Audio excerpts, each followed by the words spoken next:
Hey everybody, welcome to Bestie Book Reviews. I'm here with my bestie Mandy, and we are here with author Laura Pavlov. Thank you for coming on. Thank you for having me. I'm excited to be here. Yeah, we're excited to have you. Yes, thank you. All right, Mandy. Okay, we'll just dive right in. So, for those who might not know, what types of books do you write? Any particular tropes? I write small town romance and I love all the tropes. So lots of tropes. I write a big family book series. So usually 5 book series. This next one that's coming out this year is a 6 book series. But all small towns, best friends, family members that are part of the series. Mm-hmm. I am currently reading the arc for your new one, and I'm quickly going through characters I've met so far, trying to figure out the 6. Oh, yeah. So it's 4 brothers and the 2 cousins. Okay. Oh, okay. Yep. Okay. Yep. And then their sister, Easton, book 1, his twin sister was book 4 of Magnolia Falls. She was the heroine in that one. Okay. So you Yes. meet them all in Magnolia Falls, like a little introduction. Easton is in the last 2 books, and then he is book 1 of the new series. Okay. All right. He's a little grumpy. Yeah, he's a little grumpy. He's a broody, grumpy guy. That's what Mandy was telling me yesterday. He's grumpy. Yeah. Yes. Yeah, for sure. Mm-hmm. Yep. But like all good grumpy heroes, there's a reason. But we won't get into that right now. There is a reason, yes. I like him grumpy. I do too. Grumps are fun to write. Mm-hmm. Yep. He was a fun one to write, but right, as you uncover the layers and the reasoning, sometimes there's a little heavier thing underneath there. But yeah, he's a really I loved writing him, love him and her dynamic together, and yeah. Yeah. Cool. So, where would you recommend somebody start who would be new to your books? If you're brand new, I mean, they're all standalone, so you really can jump in anywhere. If you like to like have the backstories, jumping in at Always Mine, book 1 in Honey Mountain. Honey Mountain leads into Cottonwood Cove. Cottonwood Cove leads into Magnolia Falls, and Magnolia Falls leads into Rosewood River. So that would be like the beginning starting point. But a lot of people have started in Magnolia Falls with Loving Romeo, which is a later one, because you can jump in there and go to Rosewood River, and then you could go backwards. So, you really can start with I would start with a book 1 of any of those series, Honey Mountain, Cottonwood Cove, Magnolia Falls, and then go forward. I started in the middle of Honey Mountain. Well, Did that was at that time. At that time it was what was out there. You hadn't started. You didn't have the other books out yet, but it was the nanny one. Make You Mine. Thank you. Yes, that one. Yeah. That's and then I went back after that. Exactly. But I'm a sucker for a nanny trope. So That's the thing. If you like a trope, like I'm a mood reader, so I jump in all the time in the middle of series, and you absolutely can with these. So if there's a trope that speaks to you more, like if you like a single dad, jump in there and go backwards. Like you absolutely won't miss anything. No. You will get all the, family dynamics if you start at the beginning, but it's not necessary. Yeah, and then I think too when I did that, I was like, "Oh, I want to read this guy's book. Who's this? Where's this one?" And it makes you want to read the other ones as well. Not that you wouldn't in general, but it just goes, "Oh, I want his book." So, yeah. Oh, good. Sometimes it's fun that way.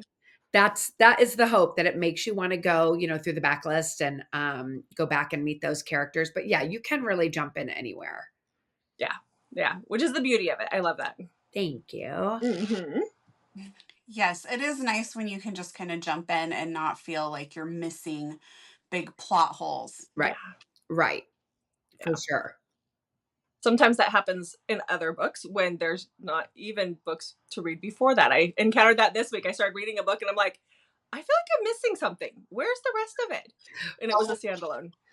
Oh, that's hard. Yeah. Very hard. Yeah. So I think you kind of already touched on this, but can you share things that you're currently working on? Any upcoming projects? Yeah. So I have the 6 books for Rosewood River coming out 5 of them will come out in 2025, and the 6th one comes out January 2026. So I'm in the middle of, I start writing book 3 next of that series. And then I'm writing, right now I'm writing book 2 for a Montlake series that I'm doing.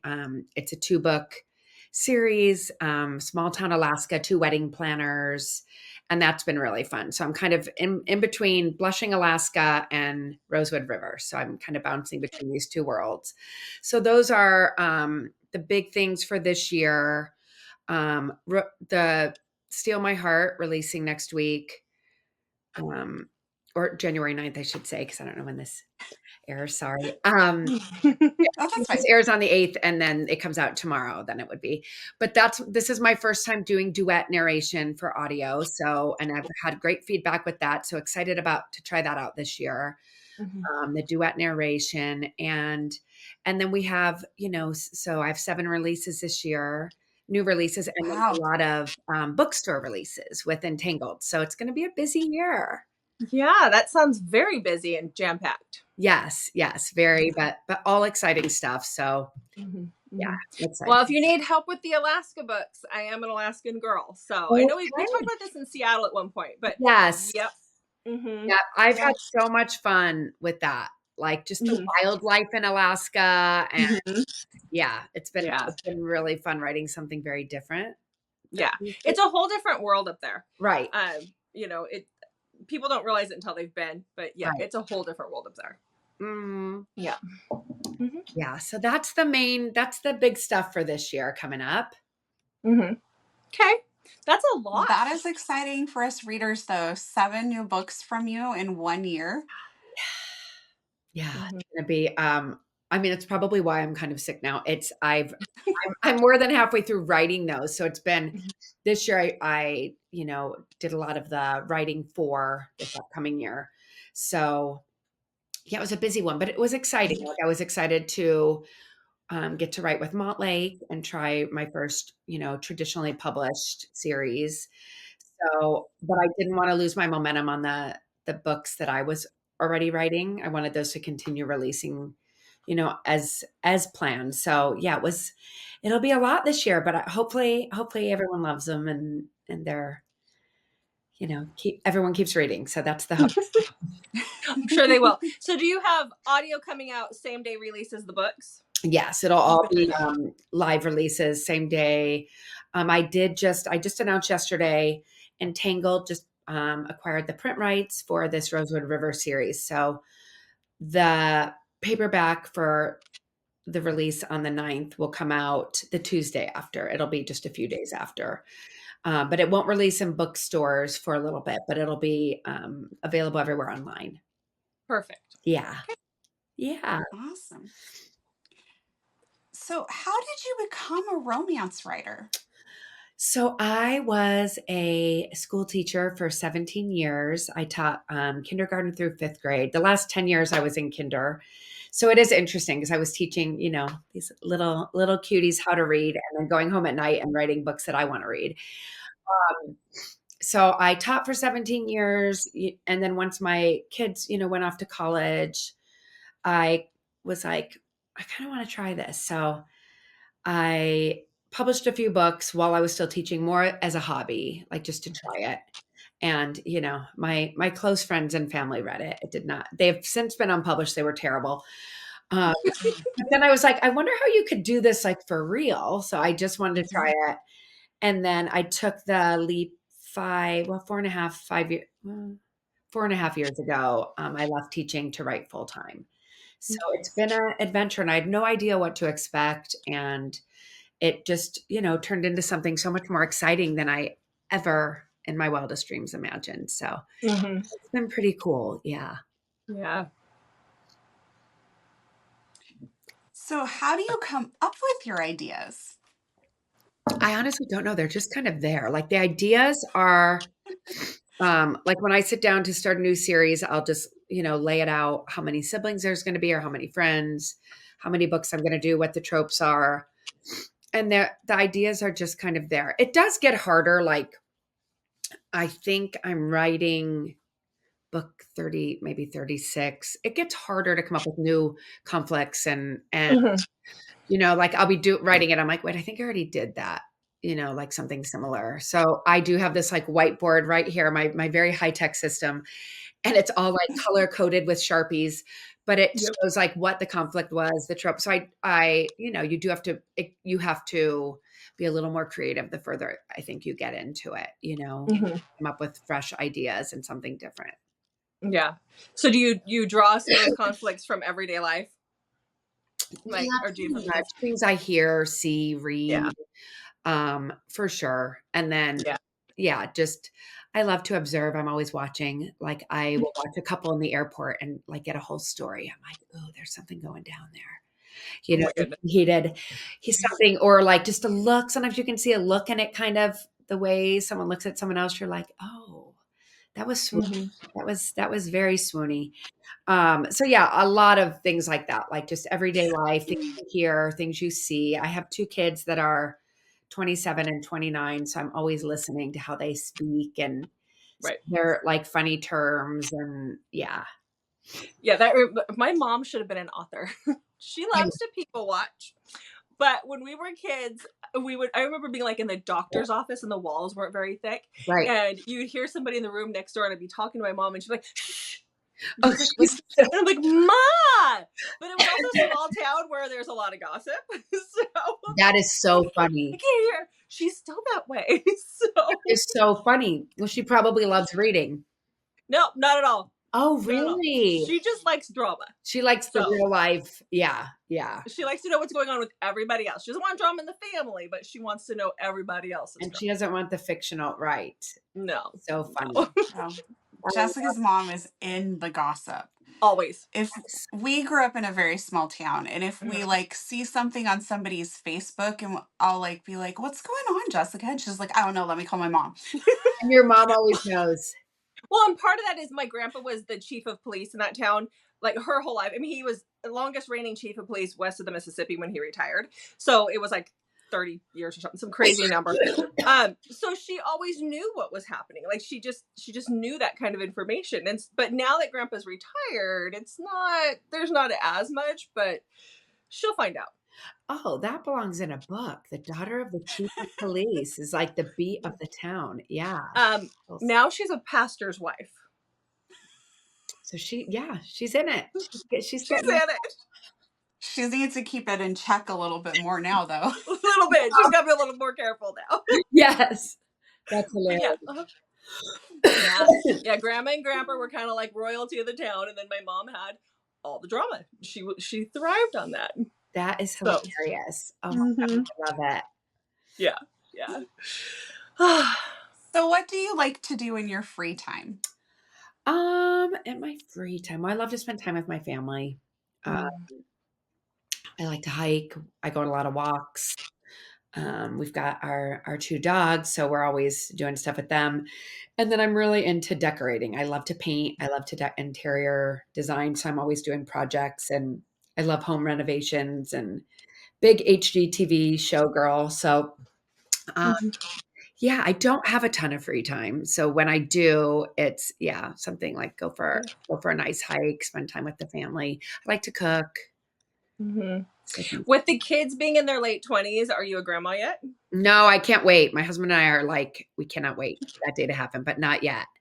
But Yeah. we talk about it a lot. Yeah, that'll be super exciting. And the kids do not like hearing us say how excited we are for that. They're like, slow down. But yes, we do look forward to that. Yeah. I'm at this age where mine are just about to go off to college, except for the youngest one. So, I was talking to my husband a while back, and I was like, "You realize the next time there'll be a baby in the household, it'll be when we're grandparents. Like, that's just weird." It is. And not too soon, please. But yeah, right. Yeah, we're they're at an age that could happen. My now I think kids are waiting a little longer. They're into their careers. So we'll see. But I don't think it's too far off. I think it'll happen. Yeah. It's always exciting. I've seen a lot of our friends become grandparents recently. So, or several of them. Yeah. It's a little weird for us, but yeah. I'm sure. Yes. So So, do you have any favorite authors or favorite books? Oh gosh, so many. I couldn't even begin to name one. I'm looking right here. Megan Quinn, I love so much. Willow Astor, Catherine Kells, Elizabeth O'Rourke, Candy Steiner, big Candy. I mean, I read everything of hers. Marnie Mann, Monica Murphy. I hate even saying it because I know I'm missing so many, but I'm kind of a mood reader. So like I just read a Sierra Simone book that I absolutely loved. When Ashes Fall by Marnie Mann is one of my favorites. Blindside by Candy Steiner is one of my favorites. So kind of very different. Depends what I'm in the mood for. Yeah. And then I went through like a big Gianna Darling. I love her books, like MC, Motorcycle Club books. So I'm kind of all over the place, but yeah, so many. It's hard. It's very hard to name. So you do read in the romance genre, because we've talked with several authors that don't read in romance, even though they write in romance. And so I love that you do that. But I only read romance. I don't read a ton of small town romance. I have a hard time reading that. I'll read Willow's. Most of the reading I do is friends, like ARCs. I'll read their early books, but it's hard for me to read small town romance. Like I love Melanie Harlow and Corinne Michaels, but I can't do that while I'm writing, because what happens, I'll read it as I'm reading theirs. I'm like, oh my God, I swear I just wrote this. I just wrote something just like this. And then you get all paranoid. So, because it is, it's so similar as far as like describing a small town, and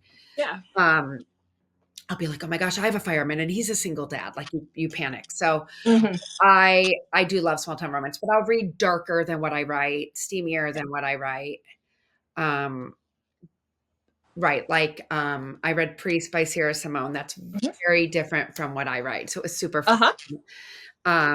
So yeah, but I really only read romance. I love romance. Yeah, same. I don't want it. You named off a lot of our favorites too. Oh, good. Yeah, so many. I'm missing a ton that I'm not thinking of, which always makes me nervous that I'll leave someone out, because there's so many. But those are like the most recent that and like consistent that I read. Lena Hendricks, I love her too. Yeah. So yeah. It's always hard when somebody puts you on the spot and it's like, who do you read? Because then you're like, I don't know. Favorite person off. But yeah, I definitely mood reader. So like sometimes I'm in the mood for something really dark. Sometimes I'm in the mood for something light. Just kind of depends. So you have a very busy schedule coming up, but will we see you at any author signings? Yes, I will be. I don't know if you guys are going. I'm going to Phoenix. We'll be at Phoenix. We are. Yay, Wild and Windy West. So that's my next big one. Well, I'm going next week to Salt Lake City with Catherine Calls and Willow Astor to do like a small bookstore signing, which will be super fun. And then I have Wild and Windy West. And then I'm going to, it changed the name. It was Under the Big Sky, but I think it's called something else. No, it's a Montana book signing in September. In March, I'm doing a kind of a mini tour. I think I don't have all the cities yet, but those are different. Like the print release signings, you go to our bookstores, which are super fun. So they're smaller. You get more like one-on-one time with readers, which is really fun. They're just a couple hours, and you don't do like the whole booth, and I don't have to wear the ball gown. I have my whole setup. So they're easier. Like you go to one city, then you go to a different city the next day. So I have a couple of those this year, which I love doing those because you get to, really chat with people, which is fun. But for big ones, I have Wild and Windy West, the Montana one, and Love in Seattle. We'll be at Love in Seattle too. Okay. Yeah. So yeah. And then a lot of the little ones in between, which will be nice. Yeah. Yeah. Yeah. We like them when they're in Seattle because it means that we can get more books because we drive them home instead of flying home. That makes such a difference, right? Yeah. It really does. Yeah. I like the Seattle one. I like that size signing because you get to spend with people. Yeah. Nice. The big ones are fun, but it's so and same with the readers. Everyone's got to get to the next. So it's a little more hurried. So I do like when you get to chat a little more. Yeah. And this Live in Seattle one is at a different hotel than last time, isn't it? Yeah. I don't think I've gotten any information on it yet. I look that up because I don't just know we have whatever it is, let's just keep it cooler than it was last time because that was hot. Oh, that's right. Yes, it was Yes. hot. Yeah, because I remember going to take a picture with you and being like, "Don't, my back is sweaty. It's sweaty. Do you not want to touch I it?" never care. No, but I do remember that right because I think I wore a blazer to that, and I remember I was You like, did. "Oh, I was hot." It was very hot and it wasn't supposed to be. It was spring in Seattle. It was cold outside, but that room was hot. That room was I hot. think the AC wasn't working or Yeah, Right. something. something like Things that. happen. They had to be. Yeah. Yeah. I Yeah. just remember taking pictures with authors being like, this is gross. We're sweaty. I know that Everybody's you look at sweaty. pictures and your face is all red and sweaty. You're like, ugh. Mm-hmm. Yeah. It was such a fun time. And I think I was wearing more of a flannel type material too. So it was a little toasty. Yeah. Yeah, no, I do remember that now. But I that was such a fun one. I love that. I loved that size. And Seattle, it was so fun I love that city. Mm-hmm. Yeah. I think that was our first, like we'd been to a small signing before then, but that was our first official signing. That's what we cut our teeth on that one. Good one to cut your teeth on. Yeah, it was great. Mm-hmm. Yeah. So Nice. And for anyone watching this, I do believe there are still tickets available to live in Seattle. The last I saw in the Facebook group, there are some tickets still. Oh, good. For general. Good. Yeah. Good. Yeah. Okay. I think I'm gonna have to look, but I think we already have our hotel for that too. I don't know. That's all you. Oh, I think we do. you better make a note. It's probably in the spreadsheet. I don't feel like I booked a hotel, so I need to find that out. Okay, so I'm making a note. Check that. That would not be good. Mandy takes care of all of that for me. I tell her, just tell me where to show up and when, and I'll be there. Oh, I love that. Yeah, because the booking all the travel it can be a lot. Yeah. Yeah. So she's our type A personality, so she does that for me. I am. You got to have fun. Yep. If she's not there, I'll do it. Like I've done do it for the family, but it's kind of nice to be like, we're going on vacation. Right. Tell me when to be there. Where am I going? Yes. Exactly. My husband is on all our trips. He's always like, well, this is nice, this hotel. I'm like, yeah. We've done it. We really researched. He's like, great location. I'm like, uh-huh. Yeah, he will get on a plane. He's like, where are we staying? Where are we going? I'm like, yeah. Yeah, I'm That's typically me. Yes. Yeah, I was gonna say that sounds just like Jessica. I can only do it with you, Mandy. Only like no, I can't do it with anybody else. I love it. The level of comfort I have. Just tell me what airport to be at and at what time. I'll be there. I'll be there. That's perfect. It is quite the level of trust because if I screwed something up, you're like really depending on me to get it right. See, I like to be the planner because of that. Right. Just in case. Yes. But it's good. You're too type A to let anything go wrong. So we're good. I love it. Mm-hmm. Oh, goodness. All right. Well, we're getting towards the ends of the questions. Is there anything else you would like to share with us? I think we covered it all. Excited for this release coming up and this new series, A New World. Excited for everyone to, dip their toes in Rosewood River and start this new series. Yeah. Yes. I'm just thinking about it. Sorry. No, I love it. I'm not quite halfway through the arc and I'm really enjoying it. But I also really loving Romeo. I just need to tell you that. That's one of my favorite books I've ever written. That's the one you got in Vegas, right, Mandy? Yes. Yeah. I think it's hard to pick a favorite of yours, but I think it would be my favorite of yours. I love that because that was a book I wanted to write for a long time. I was afraid to write because boxers aren't super popular. And I'm a diehard Rocky Balboa fan. I grew up with my dad watching, I've watched those movies 100 times. I could recite them. So I had this idea of a boxer that I wanted to write, and I waited a long time to do it. So I love when people love him because he lived in my head for a long time before I got to write him. I love that. Yeah. Yeah, I actually really like that he was a boxer because it is different.